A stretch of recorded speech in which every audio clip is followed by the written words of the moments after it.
området nerströms härifrån. Runt svängen här. Det kallar vi för Space. Varför det hette Space vet jag egentligen inte, för att det kanske var det för att elledningarna, kraftledningarna som går över ån där kunde få det att spön att vibrera, speciellt vid fuktig väderlek som dimma och så kände man hur det vibrerar i kolfiberspöna. Det var alltid lite sådär halväckligt att ligga där på grund av det här.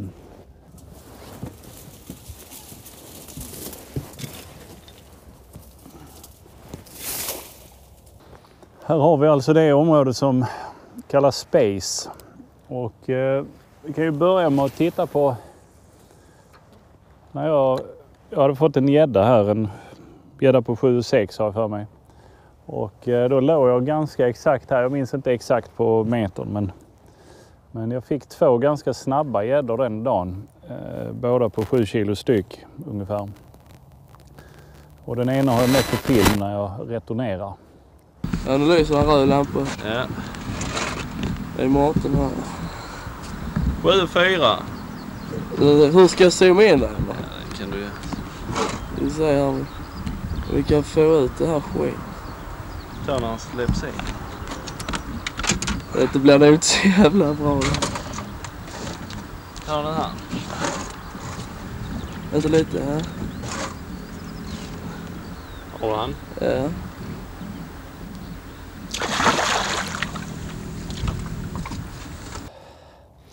En sak jag vet att vi råkade ut för där de första åren. Ni kommer ihåg jag sa innan att vi missade många napp då när vi innan jag fick den här första stora på 13,7. Och en av anledningarna till att vi missade så många napp, det var att vi körde med en stor träkrok bara, som fästes i ryggen på fisken. Jörgen, som alltid legat i framkant vad gäller nya tekniker och metoder, så han introducerar mig då för ett krok där ett tackle där man använder 2 träkrokar istället för en större. Så har man 2 lite mindre träkrokar.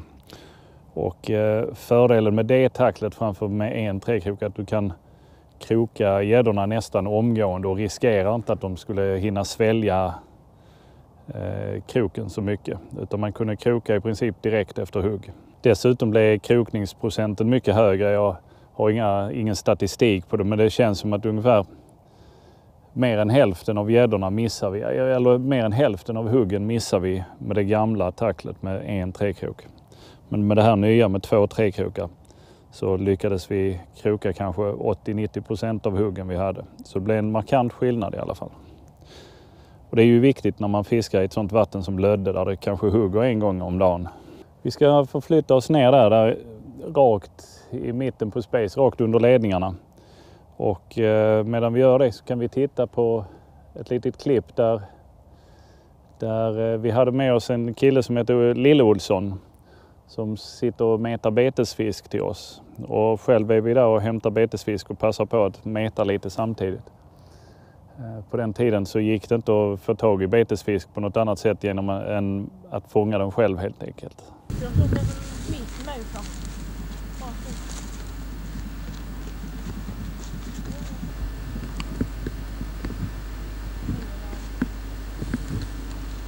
Fisk.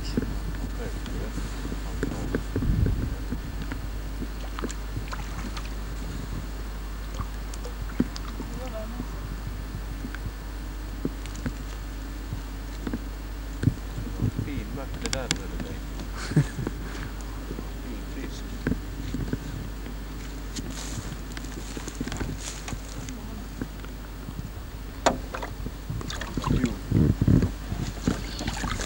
Kameran går. Mårten Johansson är ute och skivertippmeter efter lite betesmört till vårt gäddfiske. Vi förväntar oss vilken sekund som helst att det ska hugga här. Men som vanligt så klantar han till.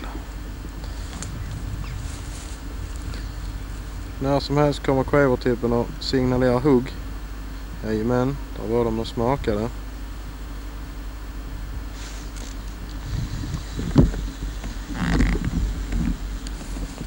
Specimen någonting på väg upp. Mårten han har något större på väg in här. Oj, den hoppar. Förmodligen är den perfekt mört att använda till vårt gäddfiske. Vi förväntar oss en 18 kilos gädda på denna mört. Eller vad har Mårten för kommentar? Det är ju en sån gång. Så, nu är vi ungefär exakt där jag fick min 18 kilos gädda. Jag minns som sagt inte exakt på metern var vi låg, men ni ser det är rakt under elledningarna här. Den här dagen när jag fick min 18 kilo så då låg vi lite längre uppströms där vi låg nyss någonstans. Och här låg fullt med båtar, här låg nog 3 eller 4 båtar på rad här. Så att här kändes rätt så sönderfiskat. Jörgen hade då tagit en gädda här på 17,2 den 11 mars. Så han var ju sugen på att testa det här området igen. Och så när den ena båten lämnade så körde vi dit och tog den tomma luckan som blev där. Jag hade inte så där jättestora förhoppningar på att det skulle hända någonting. Men det gjorde det. Detta var alltså bara 5 dagar senare, alltså den 16 mars då. Och jag skickade ut här i mitten på åfåran och efter ett tag så dök flötet, ett par drifter. Och jag krokade fisken. Kändes inte något märkvärdigt i början, men efterhand som fighten pågick så förstod jag att den var större. Och till sist kunde vi landa den. Det var så tydligt att det här nya tacklet vi körde med var så överlägset det gamla med bara en träkrok. Men det är som med allting nytt. Det tar tid att övertyga folk om att det är bättre. Och en dag när vi var här ute så var Håkan Andersson också här i Pesca. Och han körde med det gamla tacklet och jag och Jörgen hade gett honom lite gliringar och sånt om detta tidigare under dagen. Nej, du kan inte köra med det, du måste ha ett sånt här, det är mycket bättre. Nej, han skulle köra med sitt gamla vanliga. Och vi ska titta här på ett klipp. Det är filmat här mitt emot bara. När vi hade fikapaus en gång så låg Håkan i båten bredvid oss. Så ska vi se hur det gick med det tacklet. Nu har monsterhåkan napp. Och vi väntar med spänning. Vi letar lite i sjön här efter en slöt. Jag tycker jag skymtar det där nere. Nej, jag hade ju inte väntat mer. För då är risken att det var mitt flöte. Där. Jag ger han järnet. Nu är jag nervös. Titta så nervös han är.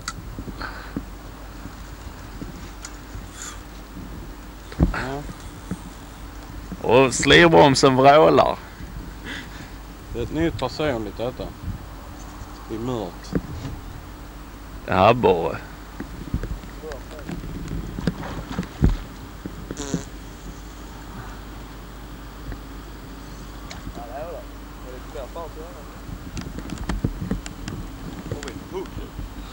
Men vi har det inte. En handtailar det.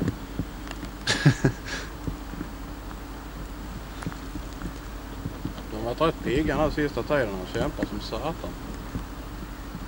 Den har varit lugn efter sig. Vilket monster. Nej, det är bara ett ägg. Sillagädda. Det är Håkan som fiskar små. Det är en gädda. Kuken åt. Där ser man vad tacklet har för betydelse. Få väck den kameran innan jag går i bandet. Trots 5 minuters väntetid. En sumpat gädda. Ja, det var ändå inte så stort. Det var nytt personligt bara. Redan då 91 så började det faktiskt bli trångt på de populäraste platserna här. Många båtar, många som var ute och testade fiska gädda. Bland annat kom de här killarna roende förbi mig en dag och det var också här mitt emot någonstans. Och killen i aktorn han stod drillade en stor gädda som när den rusade iväg efter en stund så gick linan av. Han verkar rätt husad.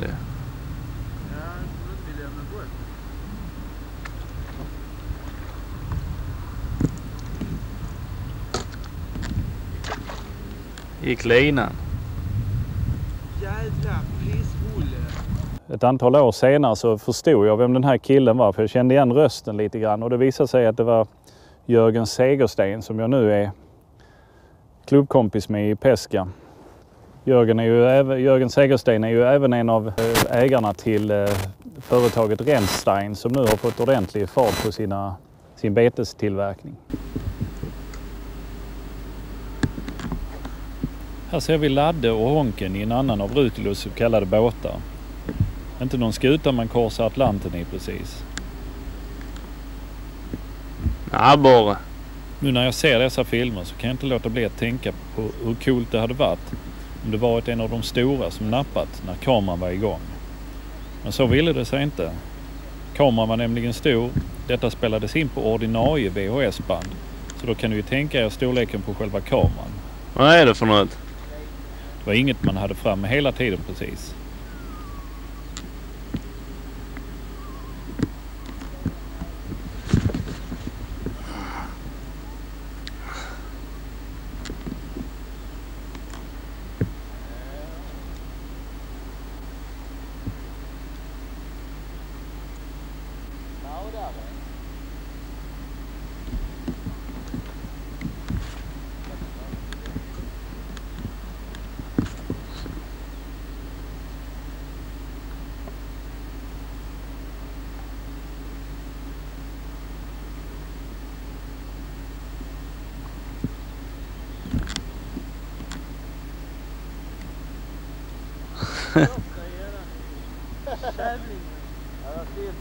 För att fördriva tiden lite grann medan man väntar på hugg på gäddmetet så brukar jag spinnfiska abborre.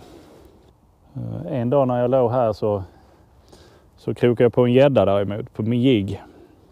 Och här är ett klipp faktiskt när jag krokar gäddan, eller inte när jag krokar den, men när jag har haft på den en stund så kommer Honken och Ladde som var i en annan båt då, de kommer hit. Ladde hoppar över i min båt och vi får köra efter gäddan för den drog iväg rätt bra här. Jag hade bara ett väldigt klent spö som skulle vara till abborre. 0,18-lina troligtvis. Och sen har jag 30 minuter film, eller mer än 30 minuter film. När vi kör efter gäddan. Och sen försvinner vi ner runt kröken där längre bort. Och så hade jag på den ytterligare en stund efter det. Och sen bara släppte den. Vet. Ja, där. Hallå. Är det bara att kolla? Har ingen skärpa eller något sånt skit? Nu har jag dig för lite, ja.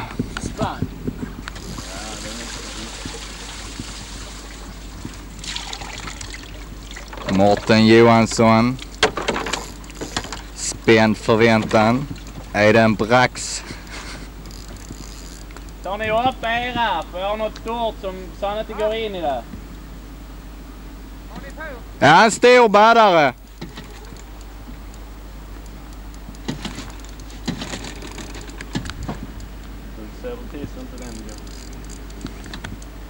Åh!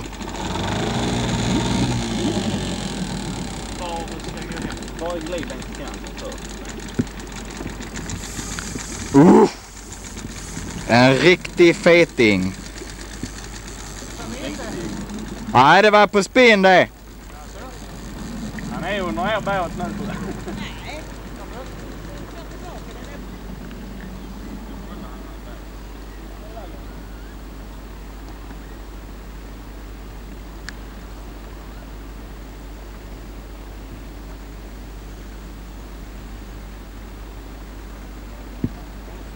Du får landa här på denna sidan båten, dingis.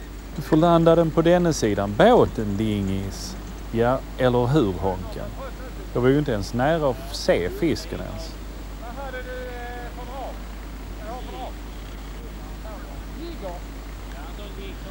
Ja, just det. Jiggert.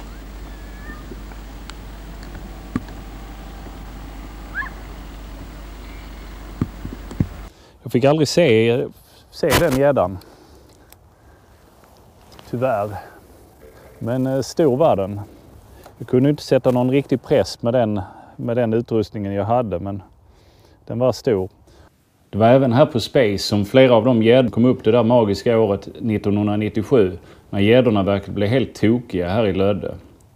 Mest omtalade då blev ju Dick Perssons och Palles trio storgäddor med Dicks fisk på 19,9 kilo i topp. Dick själv tog 3 gäddor över 15 kilo på samma dag. Frågan är om vi någonsin kommer att få vara med om något liknande igen. Och medan ni funderar på det så ska vi få flytta oss en bit längre nedströms till den första stora svängen om man kommer utifrån mynningen. Och alltså den sista kraftiga sväng som ån gör innan den rinner ut i havet. Mossans hörna. Den här svängen kallas alltså för Mossans hörna och jag har provat många gånger efter gädda och så här, men bara fått en under alla åren. Den var å andra sidan lite bättre, 16,3 kilo. Har inga riktigt bra bilder på den. Har en snabb liten videosekvens när vi håller på att lägga den i en vågsäck eller något sånt på vägning.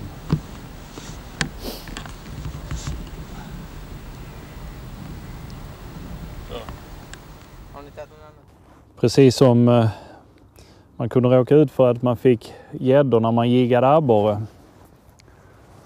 så kunde man råka ut för det motsatta, att man fick abborre när man metade gädda. Och ska titta på ett gammalt klipp här också där jag och Ladde är ute och metar gädda, men vi fick några hyggliga abborrar på gäddmeterna den dagen. Det är till när du ser han.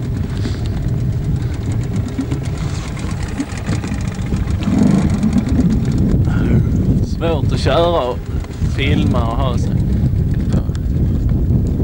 Rejäl abborre. 1420. Fan, har du mätt den? Hur lång den var? 46. Och hur tjock? Ska jag ta det också? Nej, det behövs inte.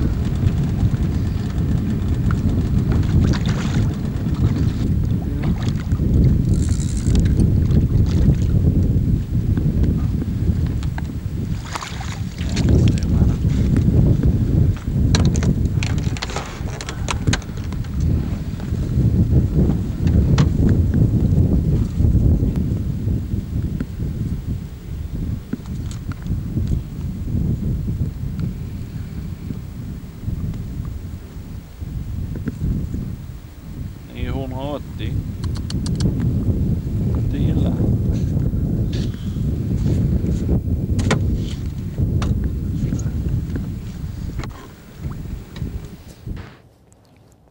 Så kunde det alltså se ut i Lödde på den tiden. Inget ställe man åker hit om man inte har ordentligt med tålamod. Det är alltså, även om man läser om att det kommer upp massor med gäddor här, så det är många timmar bakom. Det är många båtar ute på den tiden. Och det kanske bara var 1 eller 2 båtar som lyckades fånga fisk. Så det är inget lätt ställe och det är inte lättare idag. Jag snackade precis med en kille som ligger här lite uppströms. Han har varit ute 7 dagar i rad nu och fått 1 gädda på 7 kilo. Så ha inte för stora förhoppningar om ni åker hit. Då blir ni bara besvikna.